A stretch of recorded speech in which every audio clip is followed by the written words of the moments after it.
Hi, what's up guys? Andy here, and today we're reviewing over Demon Slayer episode 25 titled Tsuguko KANAO TSUYURI. Now, I probably butchered that, but I think I got it right.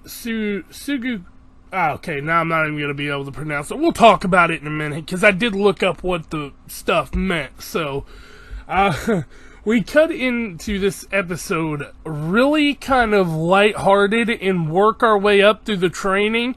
Get a little bit of backstory, which was amazing. And then we cut back into kind of like the slower, more like learning stuff. These are the type of episodes I personally love the most because we get to learn stuff. We get to build the world up a little bit. We get to build the characters a little bit. But some people really don't like that. But I mean, I love this episode. I think this is one of the better episodes, even though they're all good. You know what I mean? So we got the swords coming back this episode. We got KANAO's backstory. We got a little bit of a talk with Shinobu about Tanjiro's father's fire breathing. And we also got Inosuke and Zenitsu kind of pulling their own weight here in training. So, yeah, with that being said, though, gang, don't forget to like, comment, and subscribe to the channel if y'all do enjoy this video, or you just want to help me out in general. And, let's jump right into it. They say you don't gotta go home, but you can't stay here. And no, I don't wanna be alone in the world out there.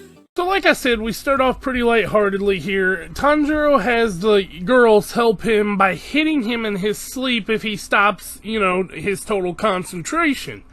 So, it was pretty funny. They woke him up like 3 times in a row, and then we got cut into our intro and title card. Tsuguko KANAO TSUYURI. Now, Tsuguko is what I looked up. It's like the helpers of the pillars. They're handpicked, they're raised by, trained by, stuff like that.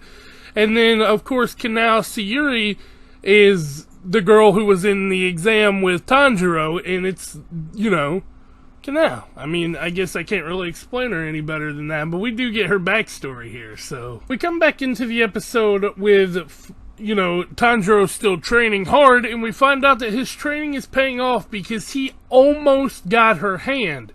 Now, with this training, you know, it's just tags, so it's kind of not full force and everything. But we also get to see his training pay off with the gourds, because he busts the little gourd. Now he just kind of has to work his way up to the bigger one, and he's getting there. Slowly but surely, he's getting there.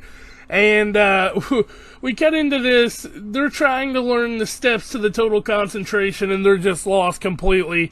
But then Shinobu grabs Inosuke, and he's like, "Oh, you don't have to do it if you don't want to. I know it might be too hard for you, even though it's basic, and you should be able to do it." And then she goes over to Zenitsu, and she's like, "I know you can do it. I'm your #1 cheerleader." And that motivated both of them because you know how Inosuke is and you know how Zenitsu is.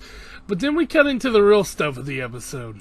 We cut over to this little girl being beaten and thrown out of her house. And she says here, "I'm hurt, sad, hungry, lonely, hopeless. That was my life." And we just see her laying here with flies going off of her, everything, like riddled poverty bad. And she says here, "But one day I heard a snap, and I never knew pain again, even when my parents sold me." This explains why she doesn't talk a lot, I guess. And they're walking through the street, and this guy's just dragging her with this rope. And Shinobu and her sister, I think her sister's name's KANAO too, just run up and they're like, "Oh, well, we're by her." And so Shinobu just throws the money and they run off with her. And we find out here that she doesn't make any decisions for herself. And Shinobu's like, "She's hopeless, she's hopeless." And that's when her sister's like, "No, she's fine." And she gives her the coin. Now this coin she flips every time she needs to make a decision on her own, because it's kind of like a part of her character, which I really love that. That's an awesome thing to, you know, have. I want a little bit more of her backstory, though. I just want a little bit more, and I'm sure we'll get it.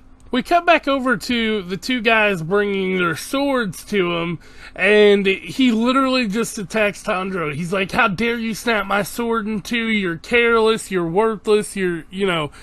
everything under the moon. He's pissed. And then the other guy gets pissed, even though he was completely calm beforehand, because Inosuke took a rock and beat edges into his sword, because he likes the jagged edge on his sword, and he just beat the crap out of it. And then they leave, and Tanjiro's training pays off. He grabs Kanao. He got her. And Inosuke and Zenitsu are like, oh crap, we gotta hurry up and get there. And that's when we cut into this. So she's talking here, and Tanjiro asked her about the dance and the fire breathing. And she says, for some reason, your father used fire breathing. I know it's not the same as flame breathing, but there is fire breathing. I'm not sure about it, though. You might want to ask Rengoku. He is the flame Hashira. So we're going to get that, hopefully, because Tanjiro says, yeah, I'll talk to him next time I run into him about it. But it's kind of weird. She doesn't know anything about the dance or anything, so it's kind of on the down low. That's cool. But wrapping up this episode at the end here, we get to see Tanjiro just talking with Nezuko, and she's asleep. She's been asleep since they got here, which kind of answered my question of where's she even at? And Tanjiro says, I hope I can do this, and she's like, I know you can do it, big brother. And he looks back over, and she's still completely asleep, so that was really cool to see. But then we get our final scene. We cut over to a train where this demon is just slaughtering people. And I feel like this is going to be the next demon they have to fight. So, I think it's going to be pretty cool. It's going to be a nice little test of their new swords, their new abilities, their new strengths. Because Tanjiro got the total concentration completely down. And Inosuke and Zenitsu probably have it halfway down at least. So, yeah, that was the end of the episode, guys. Tell me what y'all think in the comments down below, and I'm going to go ahead and head out because I got to get ready for work. So I'll catch y'all next time. Peace out.